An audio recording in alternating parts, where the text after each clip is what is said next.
Esta es la Tierra, y esta porción de acá es el Amazonas.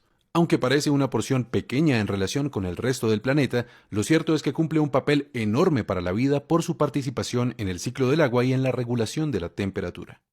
Vamos a hablar sobre esto y del papel que tiene la vida animal para ver la importancia de garantizar la conectividad entre la cordillera de los Andes, la Amazonía y el Océano Atlántico. Una metáfora muy usual para referirse a la selva del Amazonas es la del pulmón, por su intercambio de oxígeno y dióxido de carbono con la atmósfera, algo fundamental para que todos podamos respirar. Sin embargo, la selva va mucho más lejos, tanto así que sin ella gran parte de América del Sur sería un desierto. ¿Pero por qué? Empecemos por señalar que el agua se acumula sobre todo en los océanos, y si bien el calor del sol la evapora y la sube por los aires, es necesario que el viento empuje el vapor tierra adentro. De otro modo, el agua no llegaría a los continentes, moriría la vegetación y se secarían grandes extensiones. La manera como el Amazonas entra en juego acá es complementando la labor de los vientos alisios, ayudando a atraer el aire y reteniendo el agua en tierra. Esta es una hipótesis fascinante. Según ella, los bosques son también responsables de los vientos porque la transpiración de los árboles genera un vapor que cuando se enfría se condensa. La condensación disminuye la presión del aire y entonces se crean vacíos que succionan aire de los océanos hacia el continente. Este proceso, realizado a la escala de 600.000 millones de árboles que hay en el Amazonas, produce fuertes vientos de aire húmedo, casi como ríos voladores provenientes del Atlántico. Y así se generan las nubes y la lluvia que hidrata el continente. Ahora, dentro del continente aparecen los Andes. Ellos reciben el agua que traen los vientos, ayudan a retenerla con su vegetación y la distribuyen por toda la tierra con los ríos. Y los ríos llevan el agua de vuelta al océano Atlántico para que el proceso se repita. Eso en cuanto al ciclo hidrológico. Ahora consideremos la temperatura. Sabemos que el dióxido de carbono actúa como una barrera que impide que el calor salga de la Tierra. Este es el famoso efecto invernadero. Pues bien, los árboles contrarrestan dicho efecto absorbiendo el dióxido de carbono de la atmósfera a través de la fotosíntesis. Con esto y con los sumideros de dióxido de carbono bajo tierra, el Amazonas anualmente le quita a la atmósfera más de 1 billón de toneladas de este gas, ayudando a contrarrestar el calentamiento global, que es consecuencia de nuestra sobreproducción de gases de efecto invernadero. Por otro lado, el Amazonas también regula la temperatura creando nubes, pues las nubes, especialmente las que son bien blancas, reflejan la luz del sol, y así impiden que llegue hasta el suelo y nos caliente en exceso. El bosque frondoso del Amazonas guarda bajo sus raíces grandes cantidades de agua, y entonces, a través de la evaporación y la transpiración de las plantas, genera 7 veces más vapor que el océano, es decir, muchas más nubes que reflejan más luz solar. En resumen, regular la cantidad de oxígeno y de dióxido de carbono, mantener la temperatura dentro de ciertos rangos y participar en el ciclo del agua generando los vientos y reteniendo el agua en la tierra son algunas de las funciones que la Amazonía realiza de manera integrada con el Océano Atlántico y con la cordillera de los Andes. Sin embargo, todavía no tenemos la imagen completa. ¿Qué nos puede faltar? Nada más y nada menos que la vida animal. Todos hemos oído, por ejemplo, de la importancia de las aves para diseminar las semillas de los árboles, pero cada animal, cada planta, cada insecto, también los hongos y los minerales, todos realmente cumplen un papel importante en los procesos físicos, químicos y biológicos de la Tierra. Porque pensando desde una perspectiva más amplia, la Tierra es un solo sistema, un organismo que se regula a sí mismo. Cada entidad que la habita es entonces una parte del engranaje completo, del gran organismo planetario, y por eso de la participación de cada uno depende la resiliencia del todo. Los animales hacen una contribución notoria con sus posibilidades de desplazamiento y con sus metabolismos, pero hay un animal bastante particular, capaz de transformar de maneras nunca antes vistas la Tierra: el hombre. El mundo está poblado por distintas culturas con prácticas y creencias diversas.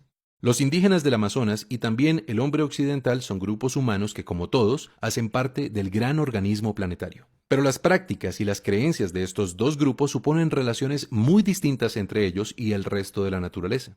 ¿Cuáles han sido sus relaciones con el Amazonas? Empecemos por los pueblos indígenas. Si bien hay más de 400 culturas diferentes habitando la selva, lo cierto es que a todas ellas les es común una forma de relacionarse con la naturaleza. En su pensamiento y sus prácticas, ellos se fusionan con el aire, con el agua, la vegetación y los animales. Reconocen pues que sus cuerpos, su vida misma es interdependiente con la selva, y de esta manera se comportan como sus aliados.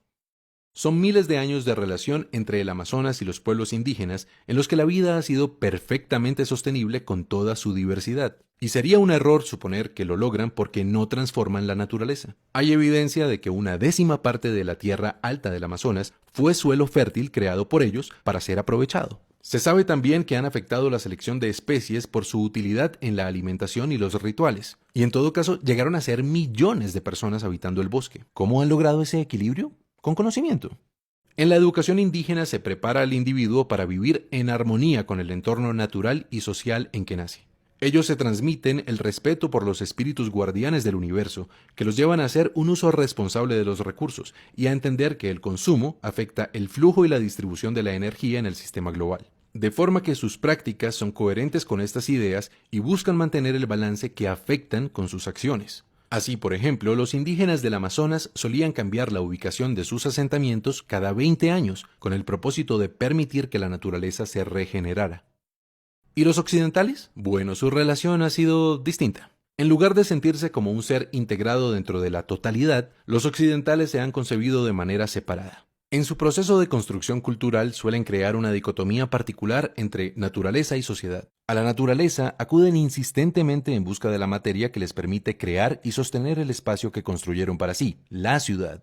Por eso, el Amazonas ha sido para ellos fuente de madera y petróleo e incluso un estorbo para la ganadería, entre muchas cosas que, en últimas, destruyen el equilibrio entre la selva y sus habitantes. Ha sido, pues, una comprensión insuficiente del equilibrio natural con consecuencias indeseables para la vida misma. Y solo hasta ahora, el occidental empieza a entender la importancia de que su civilización crezca de manera sostenible. Precisamente por eso es que hemos empezado una gran discusión ecológica global. Hoy queremos decir que un paso muy importante en dirección de la sostenibilidad es garantizar la preservación del Amazonas y su conectividad con la cordillera de los Andes y el Océano Atlántico, porque resulta que todas las funciones ecológicas que realiza este ecosistema no las hace solo como una suma de árboles y ríos, de ninguna manera. El Amazonas, el océano y la cordillera deben ser un continuo ecológico a través del cual fluya la energía y la información. Es decir, que fluyan los ríos terrestres y aéreos, el oxígeno, el dióxido de carbono y otros elementos, la roca sedimentaria y también la información genética y las prácticas culturales, para que todo esto en conjunto garantice la diversidad que da mayor resiliencia al sistema entero.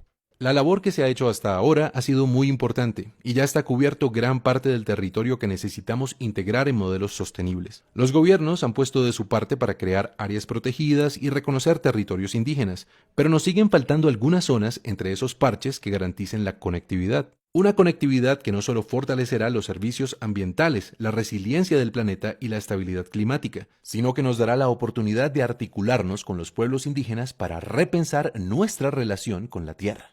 ¿Cuál es la mejor manera de relacionarnos con ella? ¿En qué consiste nuestra riqueza? ¿De qué depende nuestro futuro? Esta es una oportunidad que nos puede inspirar para que todos juntos, gobernantes y ciudadanos, busquemos respuestas y tomemos decisiones apropiadas para nosotros, como parte de un gran sistema global, nuestro planeta Tierra.